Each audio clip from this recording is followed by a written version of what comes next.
Okay, so in this video, I'm going to show you how to find the exact color of any object at all. And what we're going to need for this is just your standard Microsoft Paint. So I'm going to type Paint into my search bar and I'm going to open this program. Okay, so I'm sure that you're all familiar with Paint. You can draw around, you can scribble around. I'm sure you've all used it before. But it has a very unique use. So this will be especially useful for two things. Number one being whenever you're 3D modeling in SolidWorks and you're making an existing artifact, and let's say you're looking for the exact color, but you can't find it because on SolidWorks you can only have a couple of options.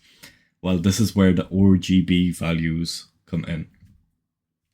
Similarly, if you're presenting an existing artifact or anywhere throughout your design process, you can use the RGB values of anything to find their exact color. Now, you may ask, what are the RGB values? I will show you shortly. It is the red, green, blue. That's what RGB stands for. And, well, basically what that means is any color at all on the computer can be made up of a mixture of red and green and blue. So for example, I'm gonna pick any random perfume bottle. I've already clicked on this one, so let's choose this one. I'm going to copy the image, go back into Paint and paste it. The way I paste it, I can't right click. It doesn't let me right click. This is the left click. Whenever I press right click, nothing comes up. So oh, what? I can't get rid of that? That's okay. So if I want to paste anything in Paint, I hold Control on the bottom left of my keyboard and I press V. Okay?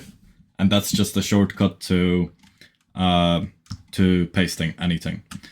Oh yeah, and I can use Control V to paste text as well, just in any program, anywhere. But that's besides the point. So Paint is useful for this color picker. Okay, so when we press this eyedropper, we can press anywhere here, and we have to be very, very exact because it's only going to pick one color. So say for example, even in this perfume bottle, it is much, much darker on this ball here than on these little strings. See how these strings are lighter and this is much darker? Well, that's how it appears anyway. If I click here, the color that it's going to give me will be much darker than when I click somewhere around here. So I will choose the color carefully. I can press Control and use my scroll wheel to zoom in as far as I want. And the more I zoom in, the more pixelated, these are all called pixels, these little squares on the screen, this image will appear as. So now I can actually click on the pixels to get an accurate color that I'm looking for. Okay, so I'm gonna click on this one right here. So this pinkish color, I'm gonna click that, and now it's letting me color in this kind of pinkish color. But not only that, if I click into edit colors, it's going to give me the exact red, green, blue value of this color.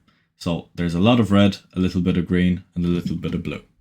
So if I go back into my PowerPoint, let's say, and I want to create a shape, and I want to color this shape, any of the different colors than the standard ones, I'm going to go to more fill colors.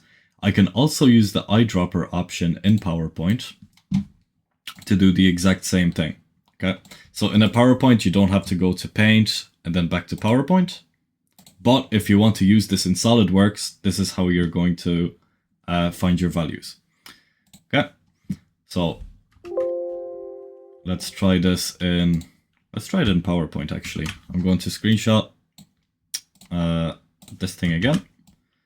will go to the eyedropper feature to change my color.